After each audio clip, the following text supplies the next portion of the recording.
Good morning. Got a little smoke here. Still need to take a shower, but Bachelard. Let's do it. We're on section 8 right now.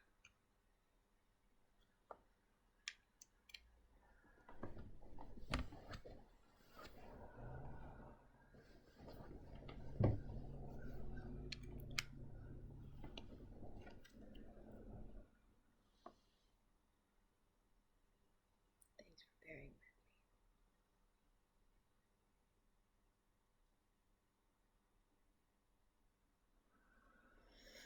Got our little shoe ashtrays. That's fun. Sometimes the house of the future is better built, lighter and larger than all the houses of the past, so that the image of the dream house is opposed to that of the childhood home. Late in life, with indomitable courage, we continue to say that we are going to do what we have not yet done. We are going to build a house.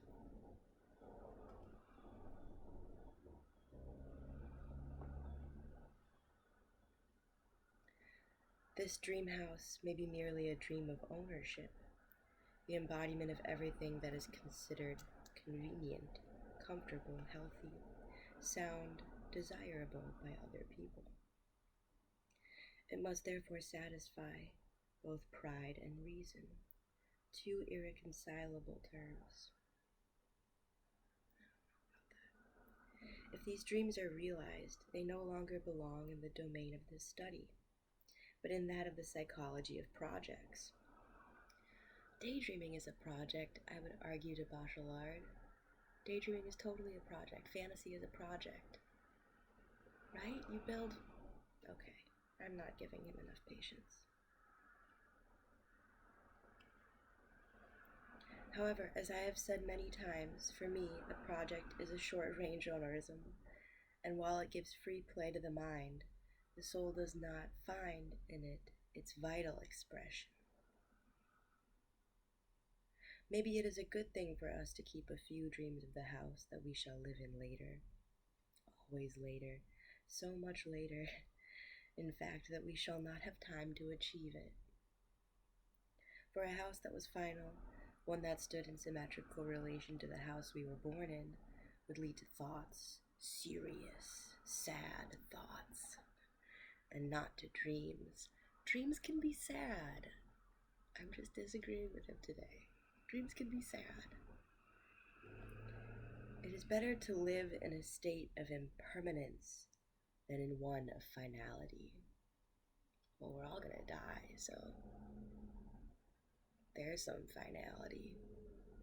I'm gonna stop being so combative. The following anecdote contains a certain wisdom. It is told by Campion, who has been discussing poetry with the poet Zukis.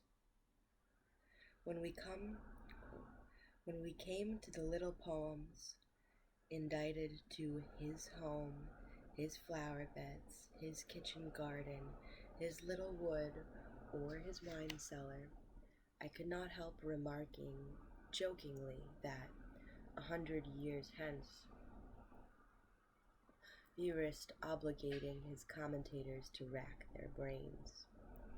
He began to laugh and told me that having desired vainly ever since he was young to have a house in the country with a small garden, he had made up his mind, at the age of 70, to give them to himself on his own authority as a poet and without putting his hand in his pocket.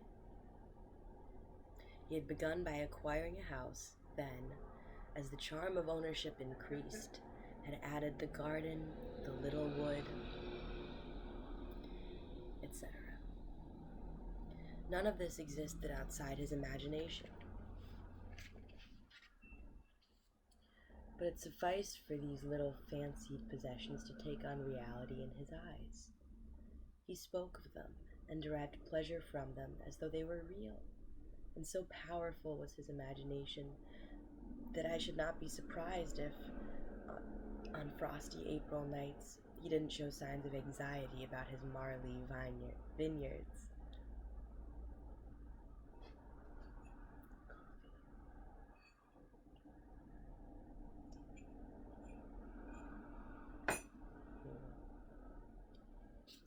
In this connection, he told me that this is still a quote. In this connection, he told me that a decent, honest country fellow, having read in the papers some of his lyrical pieces on the subject of his estate,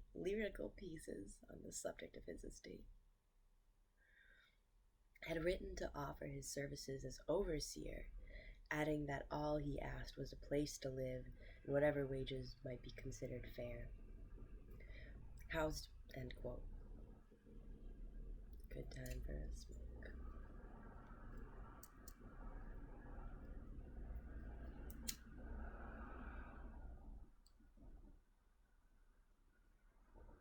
Housed everywhere, but nowhere shut in. This is the motto of the dreamer of dwellings. Housed everywhere, but nowhere shut in. This is the motto of the dreamer of dwellings.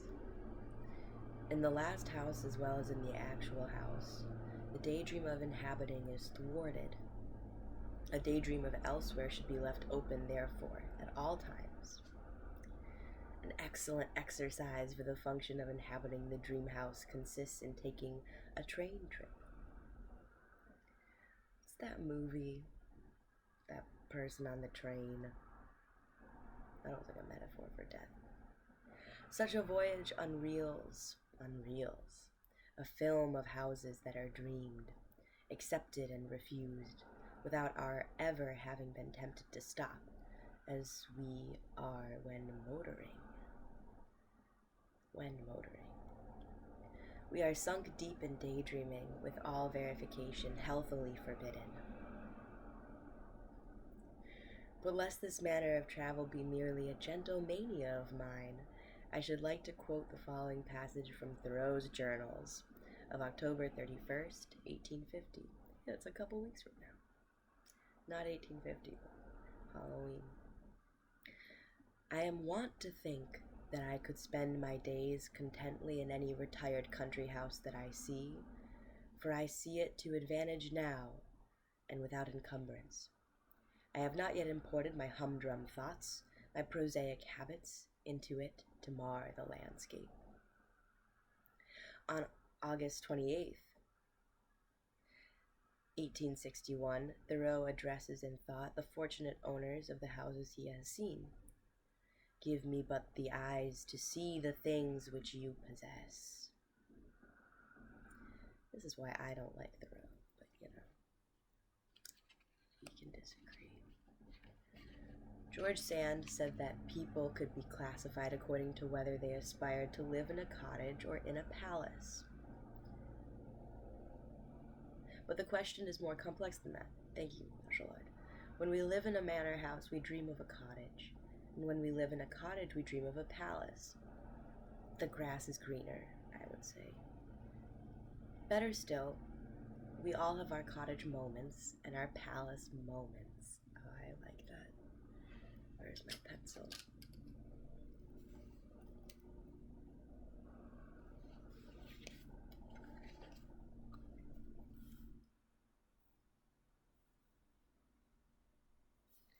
We descend to living close to the ground, on the floor of a cottage, and then would like to dominate the entire horizon from a castle in Spain. And when reading has given us countless inhabited places, we know how to let the dialectics of cottage and manor sound inside us, like a violin, I would say. This was experienced by a great poet, St. Paul Rowe, whose book, Theories Interiors, Inner Enchantments, contains two stories that need only be compared to obtain two quite different pictures of Brittany, and indeed two different worlds. From one world to the other, from one dwelling to the other, dreams come and go. The first story is entitled Adieu à la chaumière, Farewell to the Cottage, and the second, Le Chantin et le Besson, squire and peasant. The minute they entered squire and peasant, there's many of these tropes in American film. Princess and the Pauper, same thing. You even can go off like Aladdin. The idea that one half of the couple's on the streets, the other half in the palace. Location-wise, you could take it many different places. To Shakespeare too. Anyhow, back to Bachelard. The minute they entered the cottage, it opened its heart and soul. At dawn, your freshly whitewashed being opened its arms to us. The children felt that they had entered into the heart of a dove, and we loved the ladder, your stairway, right away. Elsewhere, the poet tells how generously a cottage radiates peasant humanity and fraternity. This dove house was a hospitable ark. I like that phrase, hospitable ark. One day, however, St. Paul left the cottage for the manor house. Before leaving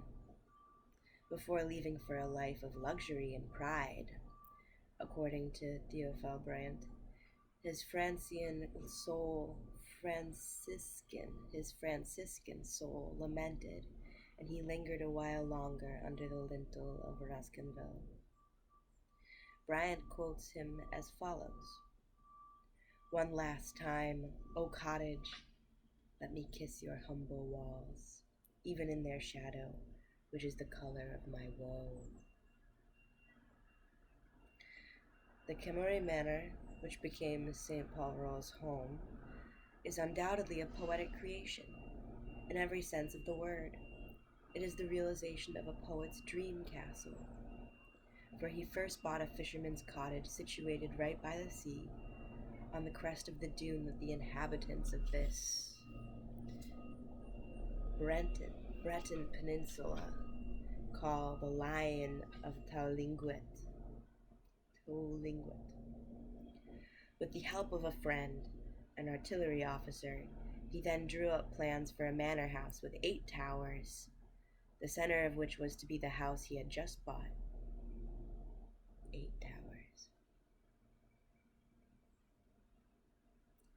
An architect modified somewhat this poetic project, and the manor with the cottage heart was built. One day, Theophile Bryant recalls, page 37, to synthesize the little Camorra Peninsula for me, St. Paul took a sheet of paper and drew a stone pyramid showing the hatchings of the wind and the roll of the sea. Underneath it he wrote, "Camoray is a stone in the wind on a lyre."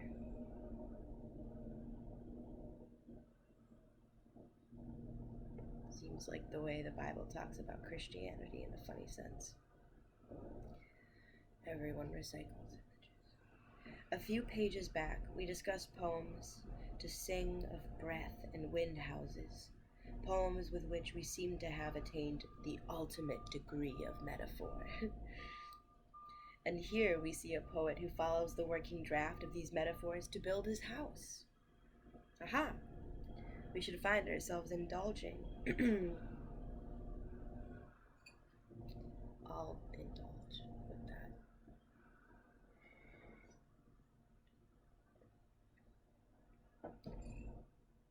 We should find ourselves indulging in similar daydreams if we started musing under the cone-shaped roof of a windmill. We should sense its terrestrial nature and imagine it to be a primitive hut, stuck together with mud, firmly set on the ground in order to resist the wind. Then, in an immense synthesis, we should dream at the same time of a winged house that winds at the slightest breeze and refines the energies of the wind. Millers, who are wind thieves, make good flour from storms.